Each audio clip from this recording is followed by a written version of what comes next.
Lights out.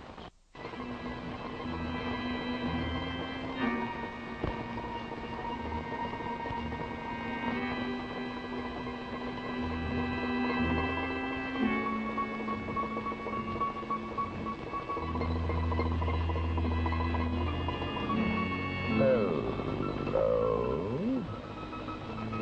Tonight, we issue fair warning to those of you who are foolish enough to believe that old Mother Earth is the only planet in this endless universe of ours inhabited by human creatures. But you'll see what we mean, just as tonight the Martian eyes will see you. Lights out.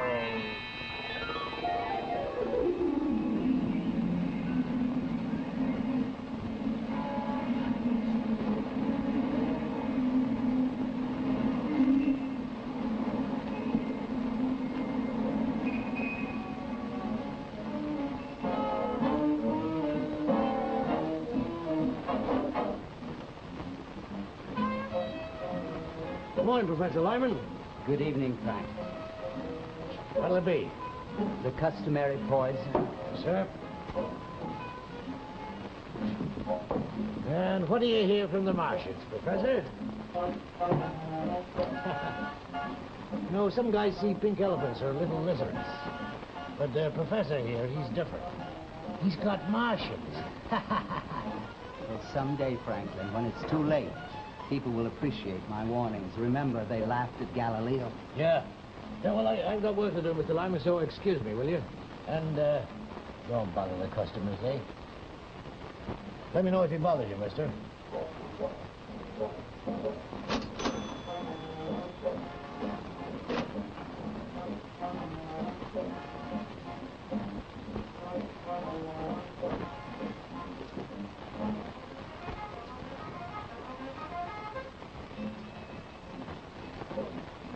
Don't look now. Look at what? See him? Sure I saw him. He is one of them. He's been following me all day. Now the trick is to jump the gun on them with absolute convincing proof. Did you see how nonchalantly he walked by just then carrying his drink? He'd have fooled anybody, don't you agree? Oh, definitely. I knew that you were sensitive the first minute I saw you. You're a press photographer, aren't you? How'd you know that? I've been following you all morning. You what? Yes, Same again, gents?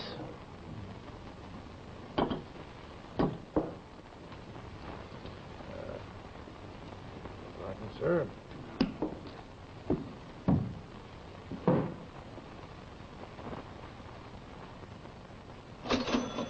I first noticed you on the subway.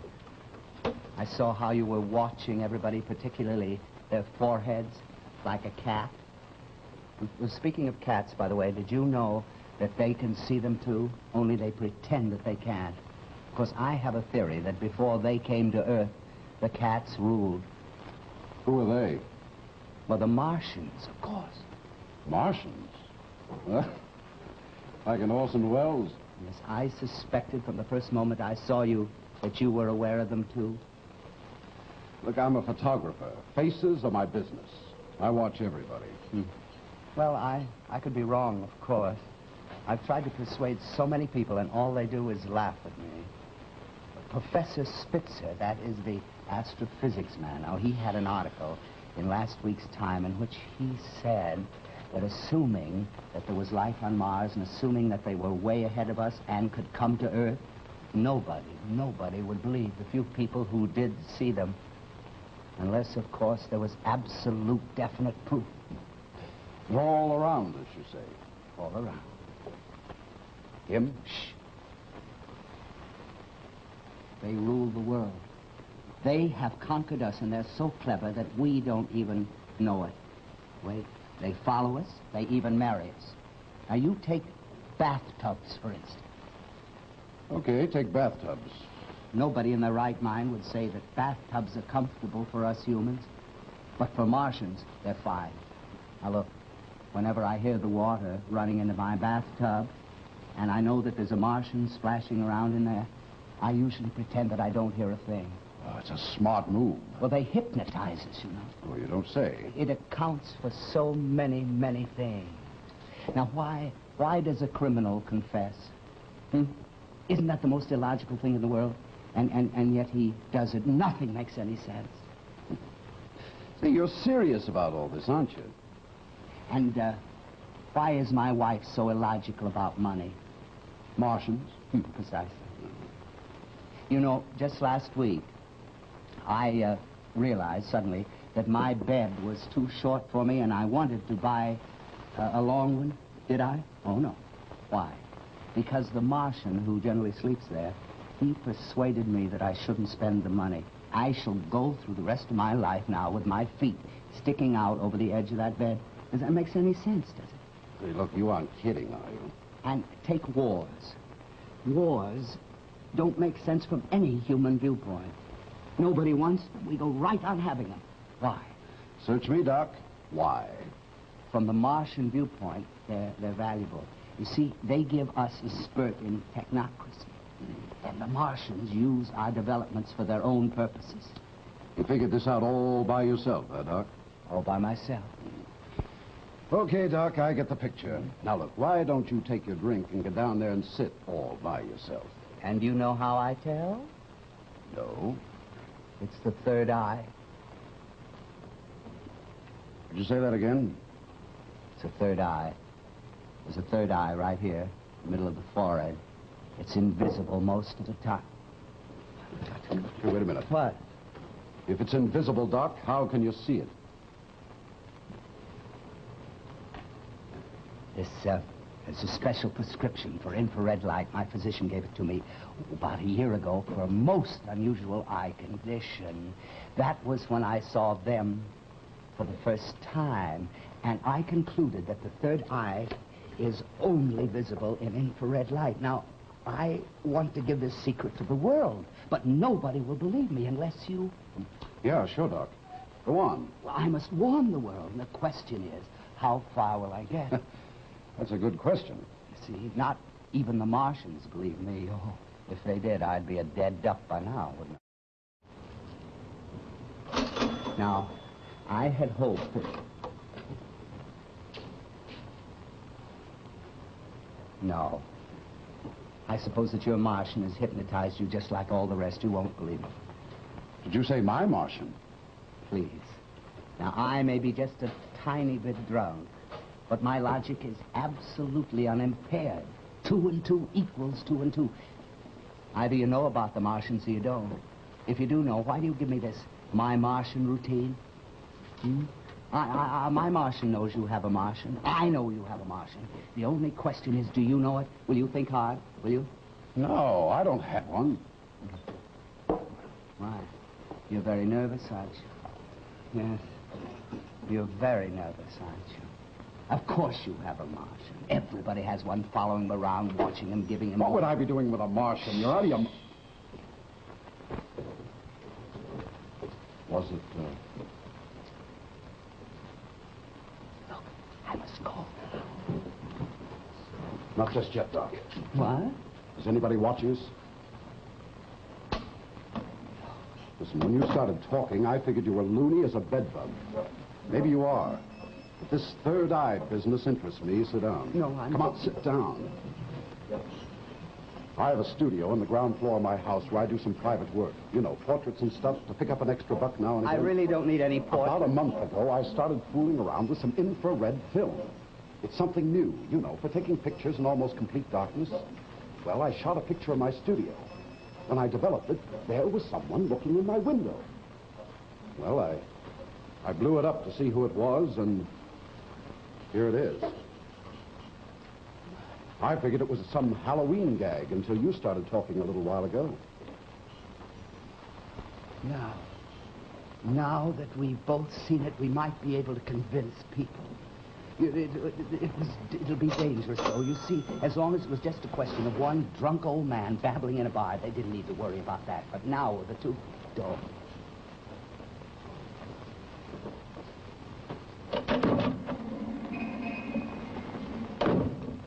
You take this photograph for safekeeping. To the negative. Well, come to my studio about 8 o'clock tonight. We'll figure out how to proceed. Can you be there? My wife? Well, tell her you have to visit a sick friend. Tell her anything, but be there. Here's the address. Well, You better go out the back way. So long, Professor.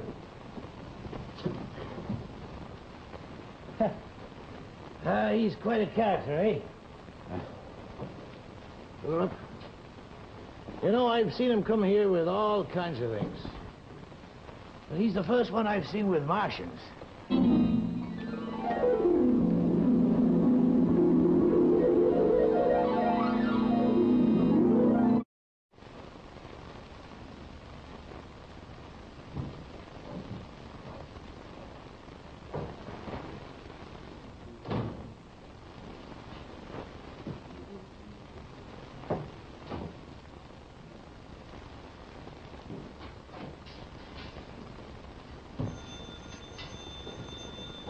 Hello, Sorrell speaking. Hello, Mr. Sorrell. This is Professor Lyman. Well? I had a difficult time. My wife is a most suspicious woman, but I managed to sneak out. Good. Where are you? I'm in a drugstore near your corner. Now, you listen to me. Do you remember the one who was snooping around the bar? Yeah? He's been following me ever since I left the house. I think I managed to give him the slip, but I'll stay here a few minutes to make certain. You have the negative. Yes. Oh, good. But we must be careful. We must be careful. When I get there, will you let me in quickly? Right. Good. I'll be over in a minute. Goodbye. Goodbye. I'll be waiting.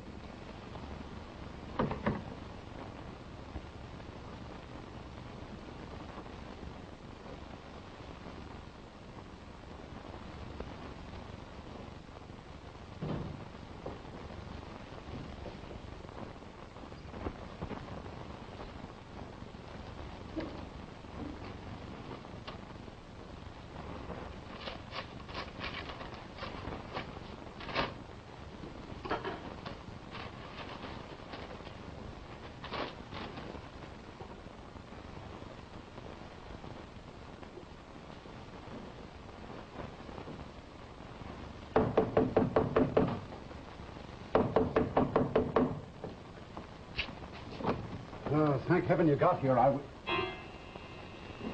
You. Good evening, Mr. Sorrell. You have an excellent memory for faces. So do I. What do you want? Let's not be naive, Mr. Sorrell. I was extremely interested in your infrared photography this morning. I don't know what you're talking about. After listening to our friend Lyman babble about three-eyed Martians for the past few weeks, it came as quite a surprise to me when you actually produced a photograph corroborating what he said.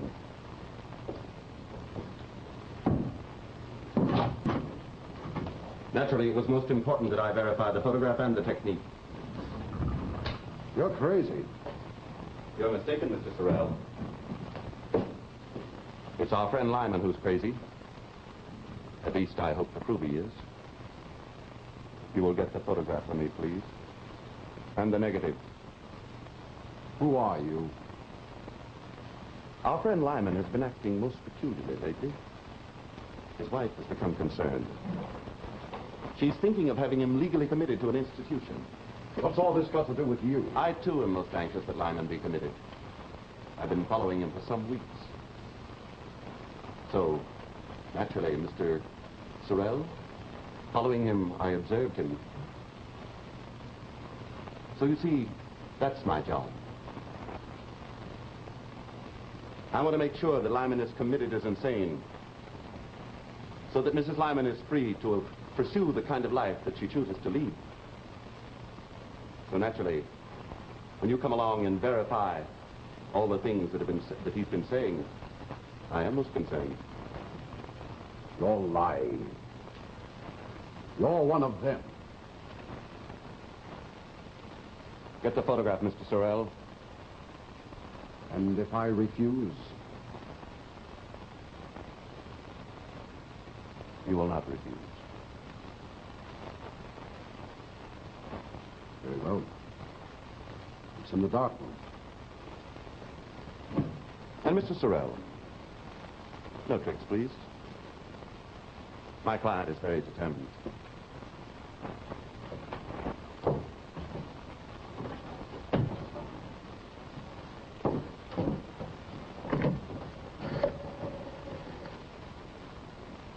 Operator. Hello, operator. Get me the police. Hello. Hello, operator.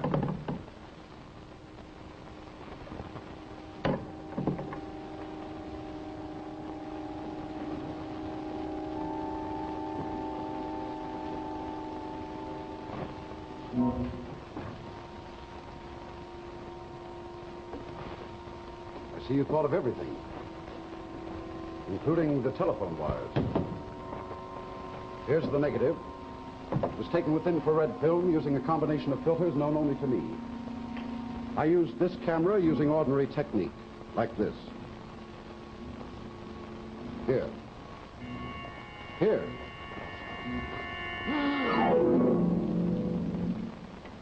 Light! Now we know that the Martians are flesh and blood and they can be killed. How? Well, I managed to sneak in and surprise him. I borrowed your little paper knife. But this is murder. What do you think he'd have done to you if I hadn't killed him? I'll get the police. No, don't be a fool. You think that the police are going to believe a fantastic story about a three-eyed Martian? We aren't ready for them yet. No, we've got to convince the world before we tell them. The body. Someone may come in here at any moment.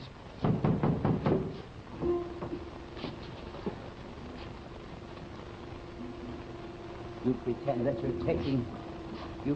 you're taking his portrait. You see, I'll be in the basement. I can't. Well, you must. One moment. Wait a minute. Maybe he wasn't a Martian. Why, Maybe of course he's a Martian. I can see his third eye quite plainly.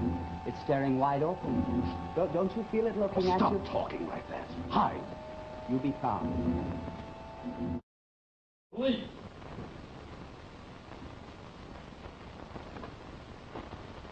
Oh, Mr. Sorrell? Hello, officer. I'm terribly sorry to have kept you waiting, but I was doing a portrait. Oh, well, I'm sorry to bother you, sir, but the telephone operator phoned precinct. She said she got a call from your number. Sounded like you needed help. No, everything's perfectly all right, really. Thanks very much for coming anyway. Well, I just wanted to make sure. Mind if I look around? Well, I'm pretty interested in photography. I noticed your rig in here. Yeah, that's a beauty, all right. Uh-huh.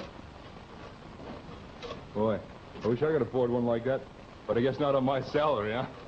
Well, Mr. Sorrell, I see you're busy, so I'll just take off. I'm sorry to have bothered you, sir, but you know how these things are. Oh, watch the birdie. Good night, Mr. Sorrell. good night, officer.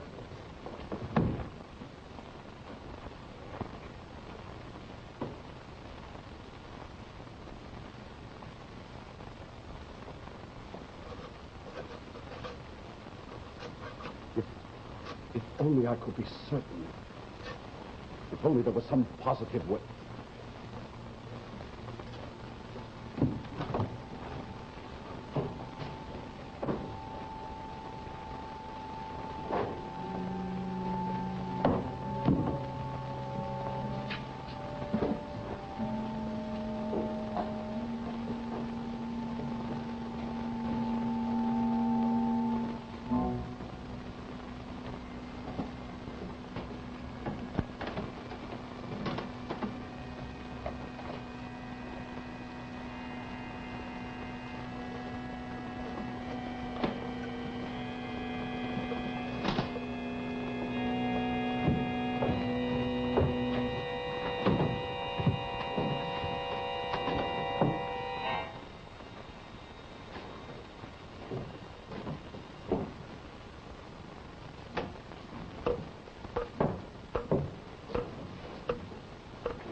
Lyman. What? Are you ready yet? In a minute. You bring him down.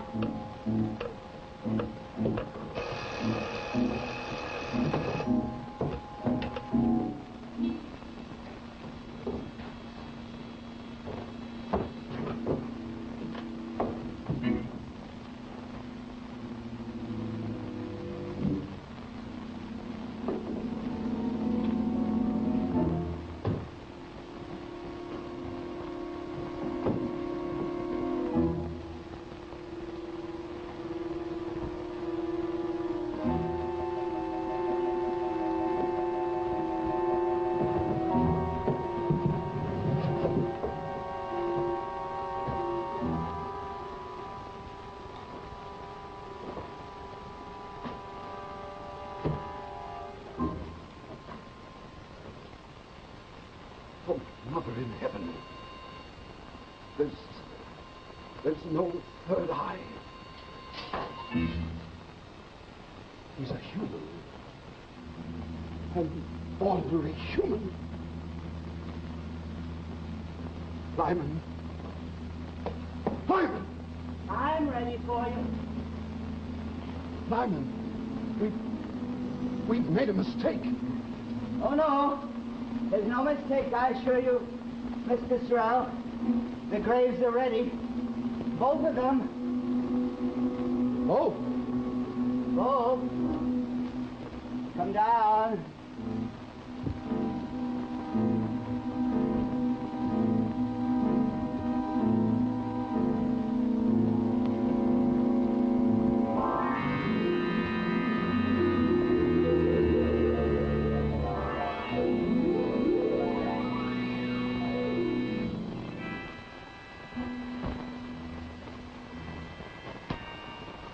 Oh, well, no one would have believed Mr. Sorrell's story anyway.